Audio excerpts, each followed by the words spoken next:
Assalamualaikum warahmatullahi wabarakatuh. Memetik kata-kata bapa kemerdekaan kita yang teramat mulia Tunku Abdul Rahman, merdeka itu adalah satu perkara yang bukan mudah untuk diperoleh. Ia memerlukan pengorbanan, bukan sahaja wang ringgit dan usaha tenaga, bahkan nyawa sendiri juga. Justeru, saya berdiri di sini untuk menyampaikan satu cerita yang dengarnya biasa tetapi mendalam maknanya. Cerita pahlawan kemerdekaan Datuk Mahajalela. Tersebutlah kisah satu sejarah pahlawan merdeka amatlah gagah. Hatinya kental melawan penjajah, walau akhirnya tertumpah darah. Barisan hakim yang berpaksikan kebenaran walau jauh di mata. Datuk Mahajalela ialah orang besar belapan Perak dan penghulu di Pasir Salak. Pada November 1874, Perak menerima residen British iaitu J.W.W. Birch hasil daripada perjanjian Pangkor. Pelantikan itu menimbulkan konflik antara Birch, Sultan dan pembesar-pembesar Perak yang mencetuskan kebangkitan di Pasir Salak. Selepas menjadi residen, Birch memaksa Sultan Abdullah untuk menandatangani pengisytiharan yang membolehkan British mengambil hak mengutip cukai.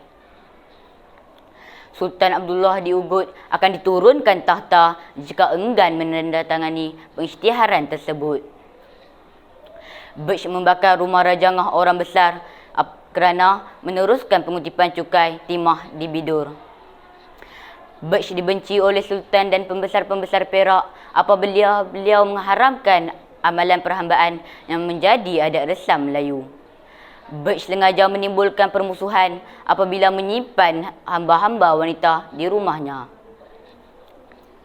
Selepas itu, Raja Abdullah, Raja Ismail dan Datuk Mahajalela bermesyuarat di Durian Sebatang. Mereka mengambil keputusan untuk membunuh Birch.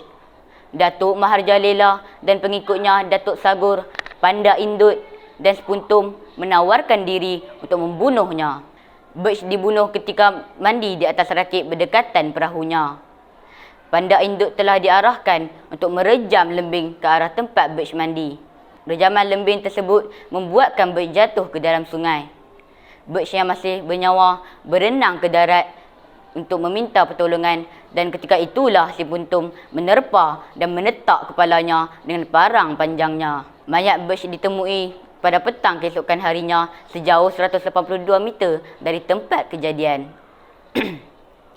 Kematian Birch membuatkan Inggeris berang dan melancarkan perang besar-besaran terhadap orang Melayu dengan tujuan untuk menangkap pembunuh Birch.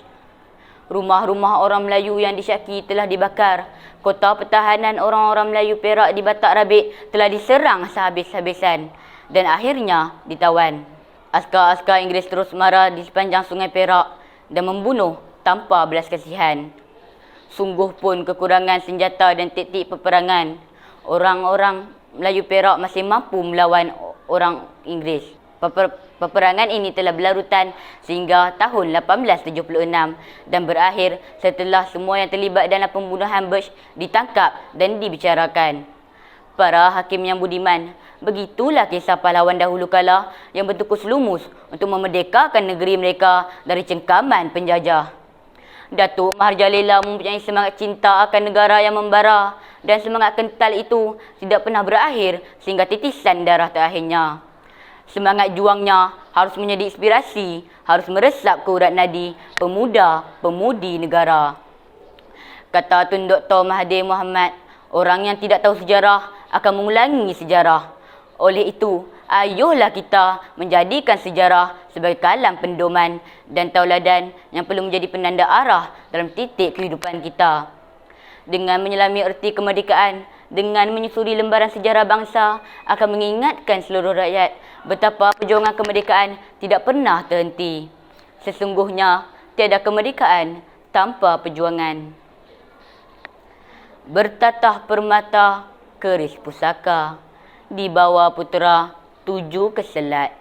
Ayuhlah kita, anak merdeka, pertahankan negara Malaysia berdaulat. Dirgahayu Malaysiaku, dirgahayu Malaysiaku. Sekian, Wabillahi taufiq wal hidayah. Wassalamualaikum warahmatullahi wabarakatuh.